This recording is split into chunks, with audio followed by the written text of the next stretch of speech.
welcome back and welcome to the first episode in a brand new little 4-part low carb series that I'm going to be doing. The series is basically going to be a week's worth of low carb food, so the videos coming up are going to be a week's worth of low carb dinners, one on lunches and one on snacks. This video, I just wanted to start off the series by showing you what I buy every week for my new low carb diet, all the ingredients obviously that are going to be needed for the recipes that I'm filming in this week for the next videos coming up, and also show you as well the pantry staples that I have and that I have adopted for my new low carb diet.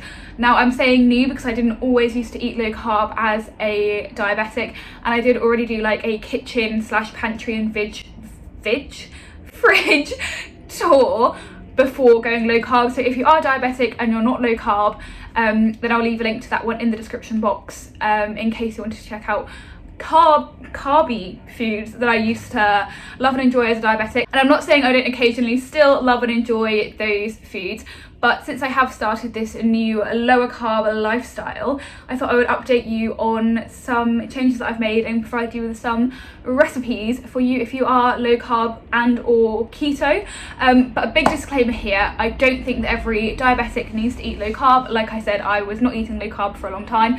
I was eating extremely high carb, up to 400 grams of carbs per day. If you've seen my diabetic retinopathy video, that explains quite a bit about why I am going lower carb.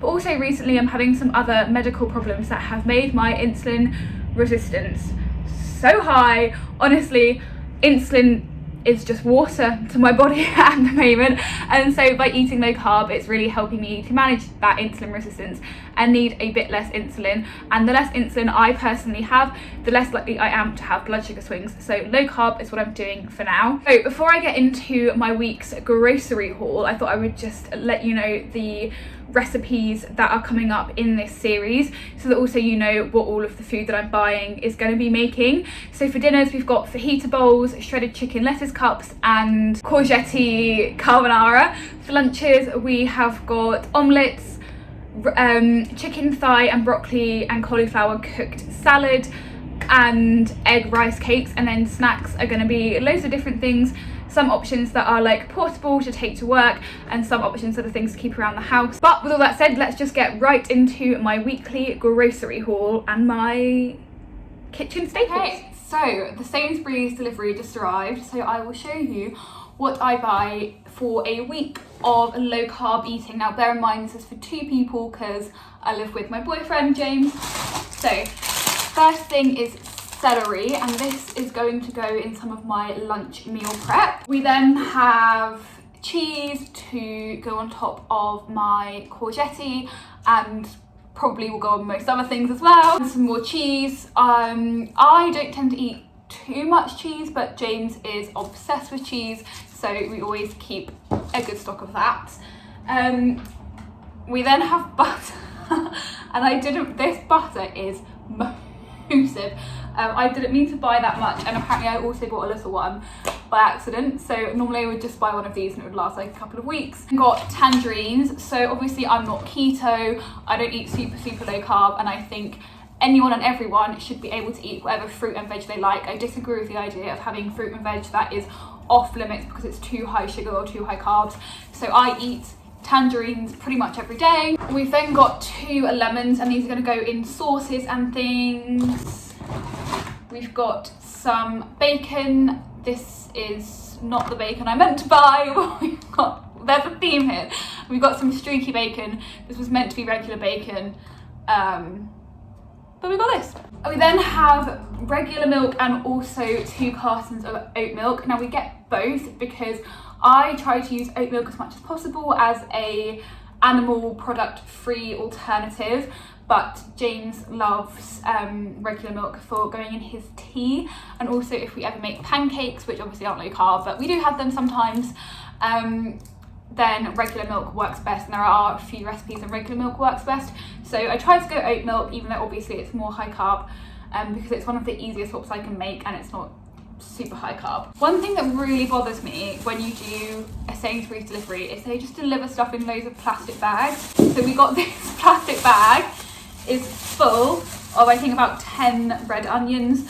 we go through a lot of red onions. We've got a lot of Diet Coke. So we drink a lot of Diet Coke because I just think that I eat largely very healthy, lots of whole foods. And although some people say sweeteners are the devil, blah, blah, blah, it just makes me feel good. And I think if the rest of my diet is pretty much bang on, then a few bottles of Diet Coke or also Diet Lemonade is not gonna harm me. Some honey, obviously not low carb, but I do still use honey. I am going to buy some like sugar-free liquid sweeteners, like those My Protein syrups, soon to replace in some things, but there are things where I just want to have honey, and I do still have honey here and there. And then we have lime squash. Again, all I drink is pretty much Diet Coke and squash and water. And then the last thing in this bag is not really mine. We have some biscuit spread. Obviously not a healthy alternative, not a low carb option, but it's just delicious, and if you haven't had it, you should definitely try it.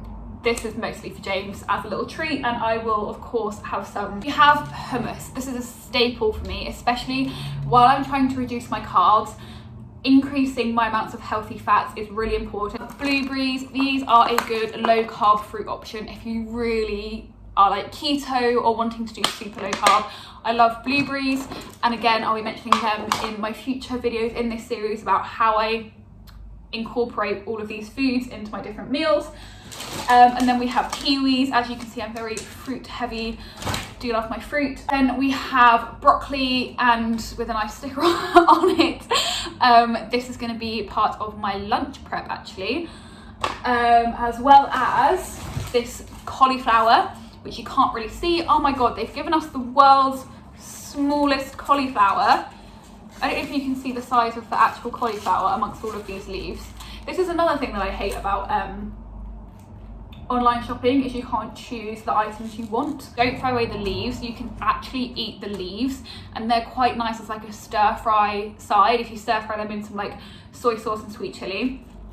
So this will all get used, but that's kind of a very disappointing cauliflower. Then have mushrooms. I'm going to be using these in my lunch prep. Yeah, lunch. A massive bag of coriander. James is obsessed with coriander. Spinach. This will be in my lunch prep. A lot of carrots in this bag and a lot of peppers.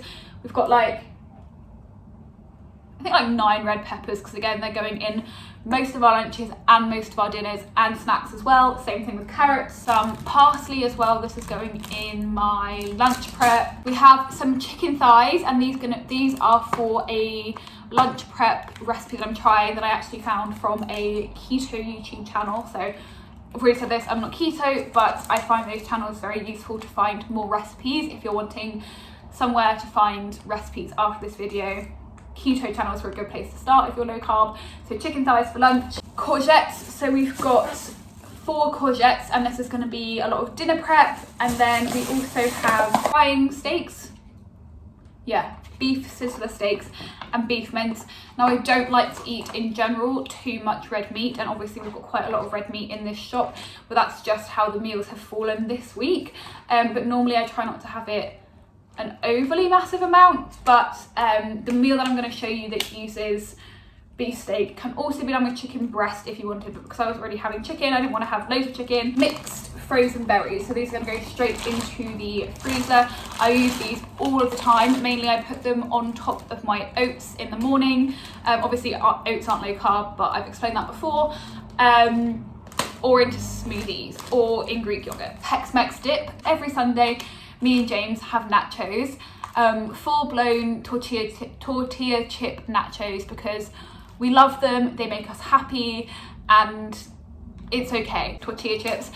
A little hack if you're making nachos, the Doritos nachos actually go really soggy if you make them into nachos, but the Sainsbury's own brand tortilla chips stay nice and crunchy. We then have eggs. These are such a staple. A couple of fajita mix spice packets, which are going to go in some dinner prep, and also chili spice packets for the nachos. Sugar-free jelly mixes. These are amazing. I'm going to be mentioning them again in my low carb snack videos. Tomato puree, because we use this in pretty much any big pan meal that we make.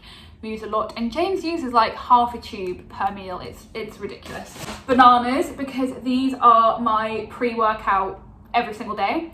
So we have lots of those. They also go in my protein pancakes. Some dates, I find those a really good hypo snack. Dark chocolate, this isn't the dark chocolate that I usually buy. I actually found the packaging really annoying, but I bought it for some reason. I normally buy a different one that's a much higher percent cocoa. This is only like 54%. I normally go for at least 70%. Didn't really know what I was doing. We've got some dark chocolate and some white chocolate. Again, this is mainly for James. A couple of tins of chopped tomatoes because chili, and I think they might be going in another meal prep recipe. And the last thing we have is these are not what I ordered. We have some blanched almonds. I ordered regular almonds, and I definitely ordered regular almonds because I nearly accidentally ordered the blanched almonds and then I got rid of them and put in the regular almonds. So that's a bit annoying, but they'll do. These are meant to be regular almonds, and they are going to be in a lunch recipe that I'm showing you in that video, and also some snacks. But yeah, that is everything that we got in our food shop. A few things that I missed that I've just seen while I'm putting my shopping away is we also bought an avocado, very important. Got this for some dinner prep and may also go in some lunches, and garlic. Cannot go a week without garlic. So obviously we don't have to buy everything every single week. There are a few staples that we always keep in stock. So I just wanted to show you the rest of the foods that I incorporate into my low carb diet that really help. The first thing is ground almonds or almond flour. This is a really good alternative to regular plain flour if you're wanting to bake. You might have to, it does change the consistency of some things, so you'll have to tailor each individual recipe. There's not kind of like a straight swap from flour to almond flour, but I'm going to be using this in one of the low carb snacks that I'm going to show you in the fourth video in this series. But almond flour is a really good, or ground almonds, whatever you can find it as, is a really good flour alternative. The next thing is coconut oil. So this isn't really like a low carb staple. This is kind of just like an everything staple, but we cook with a lot of coconut oil, and especially if you are following a low carb diet, you want to make sure that you're getting in lots and lots of healthy fats into your diet as well. So I use this in baking and also for cooking things like stir fries. So coconut oil is a really, really good oil. Tahini, again, this is good to add to like salad dressings, also in baking as well. A lot of the stuff I'm about to mention is probably good for baking. But tahini, again, a really good source of healthy fats. And same thing goes for peanut butter. This is my life. I love a good peanut butter. I have smooth. I don't really like crunchy. I don't know if that's completely wrong of me, let me know. But yeah, peanut butter, again, a really good source of healthy fats and can also be made into snacks pretty quickly. Then have some authentic Greek yogurt, any form of natural yogurt, again, a really good source of healthy fats. If you are doing a low carb diet or just in general, I don't recommend getting a low fat yogurt option because you're taking away a lot of the natural goodness in that yogurt from the finished product. So I always go for the full fat version. I know a lot of people tend to opt for the lower fat version because it seems more like diet friendly, but full fat option just has much more goodness in there for you, and it's not going to realistically make that much difference in terms of the calories. I then have, I'm actually really proud of my design here. So seeds are great for a low carb diet. Again, a really good source of healthy fats and also a way to get in some essential vitamins and minerals and omegas. So I had loads of different packets of seeds in my cupboards for so long, and they're really getting on my nerves because they kept falling over.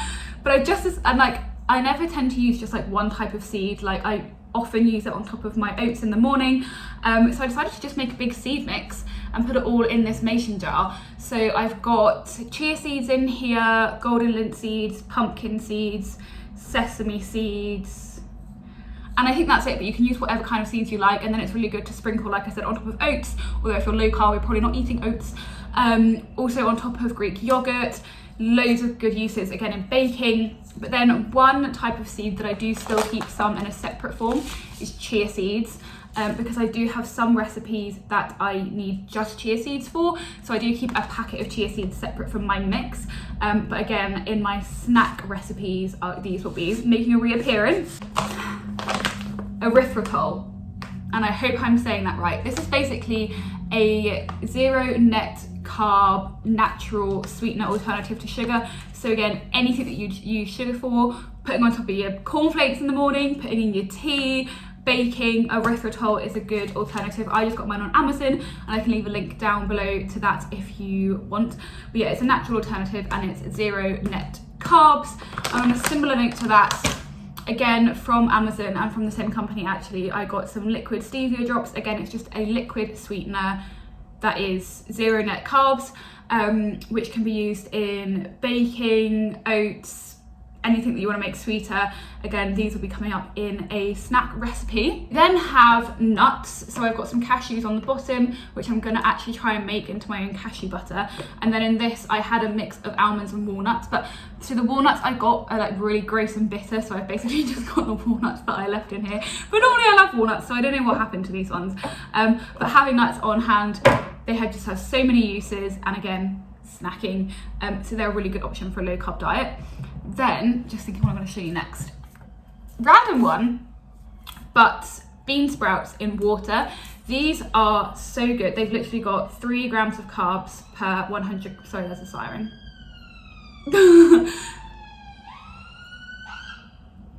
3 grams of carbs per 100 grams. So pretty much no carbs in here, and most of that is fiber. So it's a really good zero carb veg that you can add into. It's so annoying living on the road that goes to the hospital. Great in stir fries and that kind of thing, especially if you're not having any noodles with the stir fry. It's really good to pad it out with as much volume as you possibly can. So bean sprouts are a good option to add. You can also add them cold into salads, which I really like, adds another texture, and again just bulks it up. Rice cakes. So these obviously aren't keto, they're not no carb, but they're very low carb. Per 1 rice cake is only 5 grams of carbs, so they're really not going to affect your blood sugar very much at all. And I find them really good again for snacks but also lunches, and they're going to come up in a couple of my videos in this series. But really I just buy like the basic whole grain rice cakes from Sainsbury's. Nutritional yeast. Now this is not an essential, this is not like necessarily just for low carb, but especially if you're following a plant-based diet, getting some form of B12 is really important, and nutritional yeast provides this. If you don't know what it is, it's kind of like, it's what they use for a lot of vegan cheese based things. It makes things a bit creamier and a bit cheesier. It has so many different uses. It's going to be used in one of my dinner recipes in this video. But yeah, I just again got mine on Amazon, and I can leave a link to that down below. And then we have cacao powder. Now again, obviously this isn't completely necessary, but I love chocolate. I will never live without chocolate, and I put chocolate in pretty much anything that I can put it into. And so cacao powder is really helpful for me. It's like a lot of cocoa powders I find in supermarkets, they add in so much sugar and stuff, and that actually like increases the carb count of just cocoa powder. So I just like to get all natural cacao powder. It is a bit more expensive, it just works better for me, and I prefer to go as natural as I can with what I'm eating where possible. Obviously, you know, I don't eat 100% perfect natural foods because I'm a human being. The next thing is this Options hot chocolate. They have it in so many flavors. At the moment I've got salted caramel and also just the plain Belgian chocolate, but there's also like chocolate orange, mint chocolate, loads of good flavors. Again, it is annoyingly expensive, so I buy it in bulk when it's on offer, because often it's half price. So it's just a great option if you're wanting something a bit chocolatey, like I always am. But per serving, again, there's only 5 grams of carb. Those are the other essentials that I didn't buy in this week's shop, and I just wanted to raid my fridge and pantry and show you what else we keep in stock to help with my low carb diet. And these are things that are going to be used in the recipes in the next parts coming up of this series. And that is it, everything I buy every week and everything that I keep in stock for my new low carb diet. Make sure you are subscribed if you want to see all of those recipes being made, and yeah, a low carb week on my plate. Yeah, that is it for this one, and I will see you in the next one. Bye!